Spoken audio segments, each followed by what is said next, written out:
خبر آ گئی کہ فلاں جگہ پر خطرہ ہے مجلس عزا کو، فلاں جگہ عزاداروں پر کسی حملے کا امکان ہے، تو ہم اپنے گھر میں بیٹھیں گے یا ہر جگہ سے زیادہ وہاں پر اپنی حاضری کو ثابت کریں گے؟ جی یہ ہونا ہے نا، قربانی کی جگہ ہے نا۔ مجھے پہلا مصرع یاد نہیں ہے، اگر کسی کو یاد آئے تو مجھے یاد دلا دے۔ دوسرا مصرع مگر مجھے بہت اچھا لگتا ہے، اور کیونکہ سارا زور ہی دوسرے مصرے پر ہے، وہی مجھے یاد رہ گیا کہ حسین کہنے کی جرت نہیں تو مر جاؤ۔ بھئی یہ کام آسان کام نہیں ہے، یہ پھولوں کی سیج نہیں ہے، یہ آزمائشوں کی جگہ ہے، یہ امتحانات کی جگہ ہے۔ یہ کیسے ممکن ہے سب سے بڑا امتحان دینے والے کا ذکر ہو رہا ہو اور ذکر سننے والوں کا امتحان نہ ہو؟ یہ کیسے ممکن ہے؟ جس کا ذکر ہم کر رہے ہیں اس نے سب سے بڑا امتحان دیا ہے، تو پھر ذکر سننے والوں کا بھی امتحان ہوگا۔ سب سے پہلا میرا اور آپ کا جو امتحان ہوگا، شاید ضیاء بھائی اسی مشن کو لے کر بہت عرصے بعد پاکستان میں قدم رنجہ فرما رہے ہیں کہ پلٹیے اپنے آبا و اجداد کی روایات ازا کی طرف۔ کہاں گئی وہ سادگی، کہاں گئی وہ سچائی، کہاں گئی وہ فرش ازا سے مرادوں کے پورا ہونے کا منظر؟ وہ مادی دوڑ کا، میں آیت اللہ خمینی کی خدمت میں تھا، انہوں نے نصیحت فرمائی علماء کو کہ ایک مادی نعمت اگر آئے گی، حلال کی بات ہو رہی ہے، حرام مادی نعمت تو مادی نعمت وہ نعمت ہی نہیں ہوتی جو حرام ہو، حلال نعمت کی بات ہو رہی ہے، حلال پیسے کی مادی نعمت۔ ایک مادی نعمت آئے گی تو وہ فرمانے لگے 3 مانوی نعمتیں چھوڑ کر چلی جائیں گی، ان دونوں کی دوستی نہیں ہے۔ اب ہم آرام بھی چاہتے ہیں، تعیش بھی چاہتے ہیں، لذیذ غذائیں بھی چاہتے ہیں، دبیز فرش بھی چاہتے ہیں، اے سی اور پنکھے بھی بڑے اچھے اچھے چاہتے ہیں، نئے نئے کپڑے بھی عزاداری میں چاہتے ہیں۔ جی مجھے کہنے دیجئے نا کچھ کڑوی کڑوی باتیں، اپنے آپ سے کہہ رہا ہوں سب سے پہلے، ہم سب یہ ساری باتیں بھی چاہتے ہیں اور دعاؤں کی قبولیت بھی چاہتے ہیں اور امام حسین سے قرب بھی چاہتے ہیں۔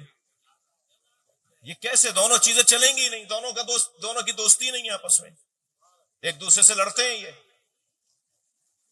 طے کر لینا میں چاہیے کیا، ورنہ تو کالج یونیورسٹی کے اندر بہترین کلاسیں لگی ہوئی ہیں بھائی، یونیورسٹیز کے اندر بہترین کرسیاں لگی ہوئی ہیں، بعض کالج یونیورسٹیز میں تو اے سی کے کمرے لگے ہوئے ہیں، بچے وہاں پڑھنے جا رہے ہیں۔ یہ کلاس نہیں ہو رہی ہے، یہ کسی یونیورسٹی کی کلاس نہیں ہے، ہاں ہے، اس کے اندر دید بدلنے کی جگہ ہے، اینک بدل کے دیکھنے کی جگہ ہے۔ یہاں آنے والا جس نگاہ سے دیکھ رہا ہے اس نگاہ کو کربلائی اینک کہتے ہیں۔ وہ اقبال کا ایک مصرع بڑا مشہور ہے کہ خیرہ نہ کر سکا مجھے جلوہ دانش فرنگ، سرما ہے میری آنکھ کا خاک مدینہ و نجف۔ ہمیں اپنی آنکھ میں کربلائی خاک کا سرما لگانا ہوگا، تب جا کے معاملات بہتر ہوں گے۔ ابھی اسکردو گیا ضیاء بھائی، وہاں کے بچوں کو سن کر خوشی ہوئی کہ وہ اپنی طرزیں منا رہے ہیں۔ آپ تو کسی حد تک مجھ سے بھی میرے خاندان کو زیادہ جانتے ہیں۔ ہمارے دادا پردادا خود کوئی خان صاحب نہیں تھے، وہ سید تھے بھائی، سادات گھرانے سے، سادات تھے، سید تھے، وہ خان صاحب نہیں تھے، گویے نہیں تھے، معاف کیجیے گا۔ ہاں وہ خود طرزیں بناتے تھے، وہ خود بندشیں بناتے تھے، وہ خود بہروں کو منظم کرتے تھے، طرزوں کو منظم کرتے تھے۔ جی سارے بھائی مل کے بیٹھ جاتے تھے اور طرزوں کو بناتے تھے، اور پھر مرثیے کی طرز مرتب ہو گئی، اب سلام کی طرز مرتب ہو گئی۔ سردار حسین زیدی صاحب آپ کو یاد ہوں گے، حیدرآباد والے، رضی بھائی کے سسر، رضی بھائی، وقار بھائی، رضی بھائی، سردار زیدی صاحب میرے دادا ابرار حسین کے ساتھ پڑھواتے تھے، وہ ان کے جونیئر تھے۔ جعفری صاحب کو یاد آ رہی ہیں چیزیں، تو میں نے ایک دفعہ سردار زیدی صاحب سے پوچھا کہ میرے دادا، زیادہ بچپنا تھا میرا، ایسے ہی پوچھ سکتا تھا، میں نے پرانی بات ہے، میں نے کہا میرے دادا زیادہ بڑے سوسخان تھے یا آپ کے پاس زیادہ ہنر ہے؟ تو کہنے بیٹا تمہارے دادا میرے استادوں کے برابر تھے، میں نے ان سے سیکھا نہیں مگر میرے وہ سینئر تھے، میرے استادوں کے برابر تھے۔ تو میں نے کہا ان سے کوئی وابستہ یاد، آپ کو کوئی یاد ان کی وابستہ ہو، کوئی آپ کے ذہن میں ہو تو وہ کچھ واقعہ ان کا کوئی بتائیں. کہنے لگے ایک دن انہوں نے میرا سلام سنا، مجھ سے سلام سنا، تو مجلس کے بعد مرثیہ آباد میں انہوں نے پڑھا، تو میں مجھ سے مجلس کے بعد کہنے لگے یہ سردار یہ کلام بھی لکھ دے مجھے، اور آئندہ یہ کلام میں پڑھوں گا. کہنے لگے زندگی بھر نہ وہ کلام میں نے دوبارہ پڑھا، نہ وہ طرز دوبارہ پڑھی، اس لیے کہ میں نے اپنے بڑے کو دے دی. یہاں تو کوئی بڑا ہی نہیں ہے بھائی کسی کا. آپ سے تھوڑی کہہ رہا ہوں، آپ ناراض کیوں ہو رہے ہیں؟ یہاں تو دو چیزوں نے میری قوم کی، ہماری قوم کی، آپ کی قوم کی کمر توڑ ڈالی ہے، جھکا ڈالی ہے. کم سے کم دو چیزوں نے کمر جھکا دی ہے ہماری قوم کی. بتا دوں؟ ایک صلوات ہدیہ کریں محمد و آل محمد.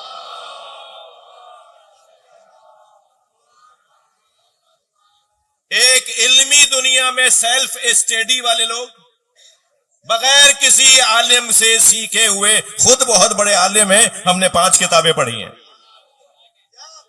بھائی ہم اس قبیلے سے تعلق ہی نہیں رکھتے کہ جہاں حسبنا کتاب اللہ کا نعرہ لگایا گیا ہو. ہمارا کوئی تعلق نہیں اس قبیلے سے جو کہتے ہیں ہمیں کتاب خدا کافی ہے. ہم تو کتاب کے ساتھ استاد کو مانتے ہیں. کتاب سمجھانے والا کوئی ہو، کتاب پڑھانے والا کوئی ہو. اور دوسرے میرے عزیزو، کیونکہ اہل بیت نے، میں نے قصدن اس گفتگو کو شروع کیا ہے، کیونکہ اہل بیت نے ہمیں شعر و شاعری کی طرف راغب کیا ہے، اس لیے کہ نثر کی عمر کم ہے، نظم کی عمر طویل ہے. یہ والی گفتگو، میری فلاں تقریر، میرے وہ غدیر اور مباہلے والی گفتگو آپ 2-3 جگہ تو سنیں گے، چوتھی جگہ کہیں گے مولانا 4 جگہ سن چکے ہیں آپ سے، اب یہ والی گفتگو آپ دوبارہ مت کیجیے گا. کب تک سنائیں گے ہمیں؟ لیکن آپ کلام کو کہتے ہیں ضیاء بھائی وہی کلام سنائیے جی، یزدان وہی نوحہ سنائیے. ارے بھائی 25 دفعہ تم نے یزدان سے یہ نوحہ سن لیا اور پھر بھی 26ویں مرتبہ کہہ رہے ہو وہی نوحہ سناؤ. یہی فرق ہے نظم اور نثر کا. نثر بار بار نہیں سنا جاتا، مگر نظم کو بار بار سنا جاتا ہے. اہل بیت جانتے تھے ہمارا ذکر جس چیز کے ذریعے سے آگے بڑھے گا اسے نظم کہتے ہیں. جانتے تھے.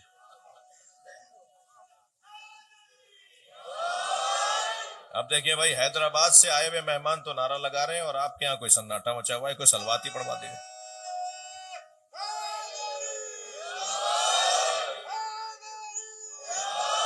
ہاں سنجیدہ گفتگو ہے، ایسے ہی ہوتا ہے. ایک اور صلوات نبی کی ذات پہ.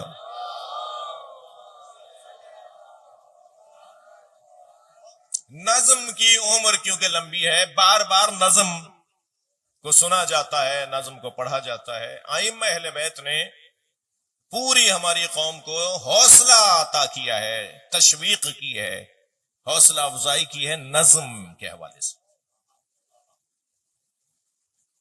خطیب اعظم ظفر حسن امروی جی، ان سے پہلے تو نثری خطابت ہی نہیں تھی.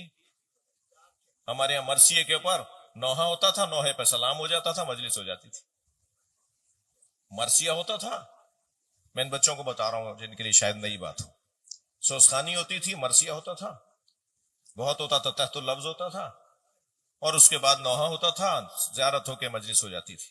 میں کہتا ہوں کہ اگر نظم میں جو، جملے کو بہتر کر رہا ہوں، نثر میں جو اس وقت بگاڑ ہے نا، اگر اس بگاڑ کا حل نہیں ہے نا تو پلٹ آؤ اسی عزاداری کی طرف جس میں ابھی بھی کچھ نہ کچھ بچا ہوا ہے. اور اگر اس کی اصلاح ہو سکتی ہے تو اس میں کیونکہ تفسیر قرآن بیان ہوتی ہے، اس میں کیونکہ احادیث بیان ہو سکتی ہیں، اس میں کیونکہ اہل بیت کی تعلیمات اور ان کی سیرت بیان ہو سکتی ہے، تو کیا ہی بہتر ہے کہ اس کی اصلاح ہو جائے. صلوات پڑھ لیں محمد و آل محمد. بہت بڑا مجمع ہے، اسے بلند صلوات دیا کریں.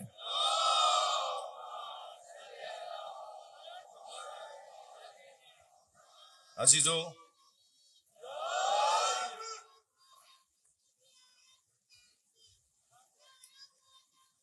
ماشاء اللہ ماشاء اللہ.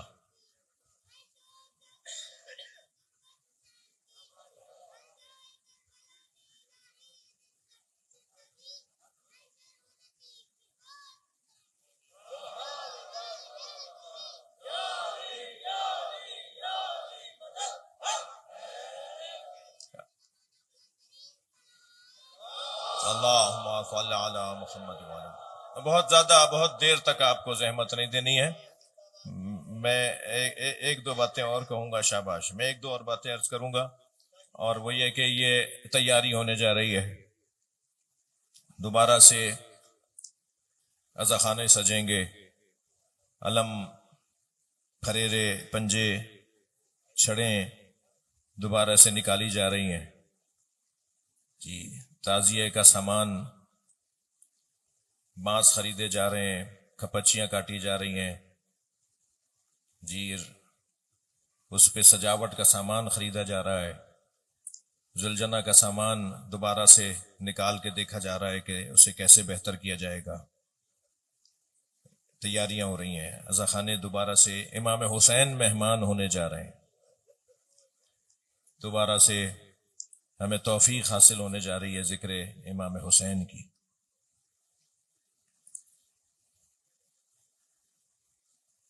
کون کہتا ہے کہ صاحب وہ روایتی نوحہ خوانی اگر نہیں ہوگی اور وہی جدید انداز کی نوحہ خوانی ہوگی جس میں گائکی ہے اور خان صاحبی ہے تو لوگ سنیں گے نہیں، یہ جوان سنے گا نہیں، یہ یزدان نہیں بیٹھے ہیں۔ سب سے بڑی انجمن آج بھی کراچی کی، میرے بھائی اگر مجھے اجازت دیں، سب سے زیادہ تعداد میں ماتمی جو ہیں وہ ابھی بھی یزدان کی انجمن میں، یعنی ضیاء بھائی کی انجمن میں، ایسا ہی ہے۔ اس کا یہ مطلب تو نہیں ہے کہ نہیں، لوگ نہیں آئیں گے، لوگ نہیں نکلیں گے، آج کا بچہ نئی طرزوں کی طرف راغب ہو گیا، ایسا کچھ نہیں ہے جی۔ ہزاں میں عاشور کے دن بھی کنگھی کر کے آؤں گا، میں عاشور کے دن بھی استری والے کپڑے پہنوں گا، میں 9 محرم کو بھی پرفیوم لگا کے آؤں گا جی، 8 محرم کو بھی میرے جوتوں پہ پالش ہوگی، خدا کے واسطے یہ مجھے اپنے عمل سے ثابت کرنا ہے نا کہ میں عزادار ہوں، پہلے طے کروں میں عزادار ہوں یا مہمان ہوں، میں تو عزادار ہوں نا، عزادار ہوں تو پھر میرے حلیے سے پتہ چلے کہ میں عزادار ہوں۔ بہت ساری چیزیں میں مانتا ہوں کہ بہت ساری چیزیں وہ 50 سال پرانی والی نہیں پلٹ پائیں گی، میں مانتا ہوں، اور انگریز کے ہاں وہ غریب لوگ نہیں تھے ہمارے بڑے جو پرانے کپڑوں کو رنگوا کر پہنتے تھے، وہ اس لیے نہیں رنگواتے تھے کہ ان کے پاس قوت خرید نہیں تھی، نہیں، ایسا نہیں تھا، پیسے والے لوگ تھے، وہ اپنے زمانے میں اس دور کے پیسے والے لوگ تھے، وہ نیا کپڑا خرید سکتے تھے، مگر ان کے نزدیک آج بھی، ان کے نزدیک اس وقت بھی یہ بات روشن تھی کہ محرم میں نئے کپڑے پہننے کا مطلب عزاداری نہیں ہے، عزائی اگر انداز اپنانا ہے تو سادگی ہوگی، کپڑے پھٹے ہوئے سے بھی ہوں تو کوئی عیب نہیں ہے، سجاوٹ نہیں ہوگی، ہیئر اسٹائل، گلے میں رومال ڈالا ہوا ہے، مجھے بہت اچھا لگا، ہم سب شریک ہیں اس میں، یعنی اس کے بگاڑ میں بھی ہم سب شریک ہیں، اور اس کو ٹھیک کرنے میں بھی فرشتے آ کے ٹھیک نہیں کریں گے، ہاں، فرشتوں نے آ کے بگاڑا نہیں تھا، ہم جیسوں نے بگاڑا تھا تو ہم ہی جیسے ٹھیک بھی کریں گے۔ بھائی ضیاء بھائی نے نعرہ لگایا، ایک اور بلند نعرہ ہے، حیدری، ہمیں ٹھیک کرنا ہو۔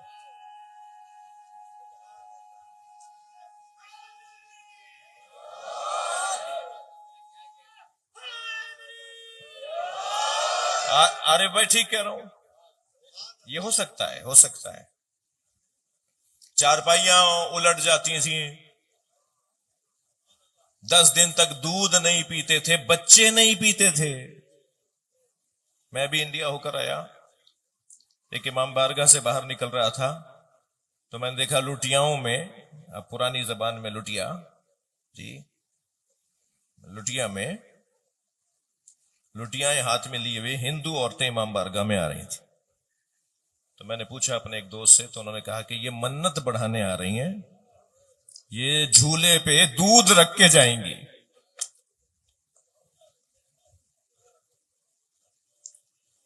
اب مشکل یہ ہو گئی ہے کہ کیونکہ نیتیں عجیب سی ہو گئی ہیں نا، تو میری کچھ باتوں پر بھی یوگا صاحب یہ غلط کہہ رہے تھے.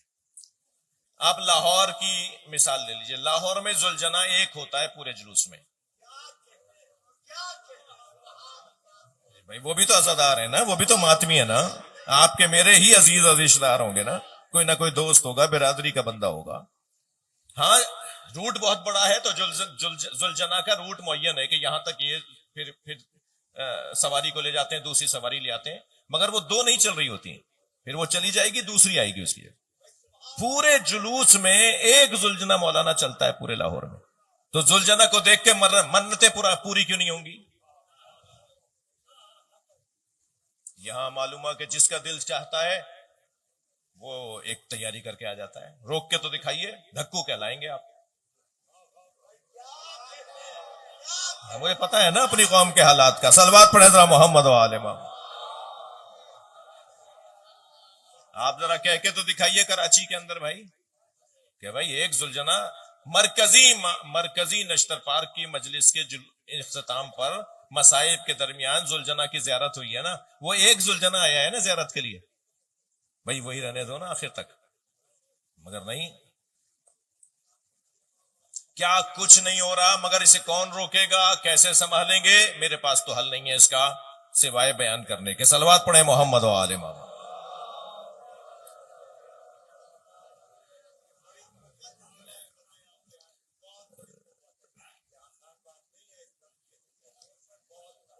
اللہ آپ کو صحت عطا فرمائے، تا دیر ہمارے درمیان بار بار ہر سال آپ کو یہاں آنے کا موقع دے. شاید 2-3 سال آپ آ گئے نا تو یہ سادگی کا دور پلٹ آئے گا.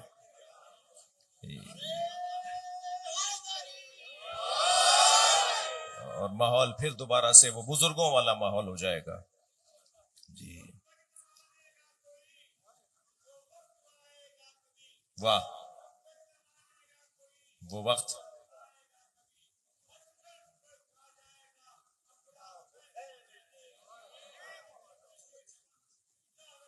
واہ. مرکزی امامیہ ٹرسٹ لطیف آباد حیدرآباد کے صدر ہیں جو نعرہ لگا رہے تھے. وضو کر کے مجلس میں آئے میرے جوانوں، آپ سے بات کر رہا ہوں. قربتاً اللہ مجلس میں آئے، اپنی جوتیاں ہی نہیں اتار کر آئے، اپنی دنیا بھی باہر چھوڑ کر آئے. جی ہم سب جوتیاں اتار کے بیٹھے ہیں نا. مولا علی نے جوتیوں کا نام دنیا رکھا ہے. ہم امام بارگاہ کے باہر حیثیت والے ہوں گے، فرش عزا پہ فقیر حسین ہے. کوئی ہوگا فیکٹری کا مالک، کوئی ہوگا 21ویں گریڈ کا افسر، کوئی ہوگا کسی حیثیت کا مالک، لیکن جیسے ہی امام بارگاہ میں آیا یہ حسین کا فقیر ہے. جب تک اس فرش عزا پر میں اپنی ذات کی نفی نہیں کروں گا. اب خدا کے واسطے میرے بڑے بھائی ہیں مولانا، کوئی اس کا کوئی اور مطلب نہ لیا جائے. یہ مجلس میں اسٹیج کیوں بن رہا ہے؟ یہ ممبر ہے یا اسٹیج ہے؟ اسٹیج تو کسی فنکشن میں ہوتا ہے.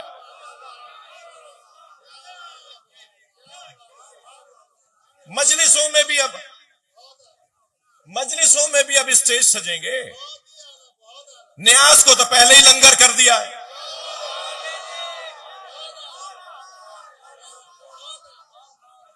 بھائی لنگر کہیں اور چلتا ہے، مجھے ساری باتیں مت کرنے دو. نیاز چلتی ہے مجلس عزا میں.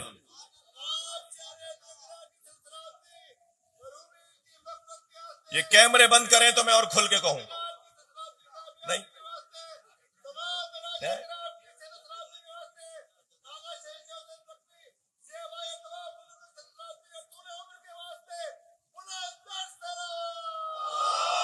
اللہم صلی علی محمد نہیں، علامہ صاحب فرما رہے ہیں جانے دو.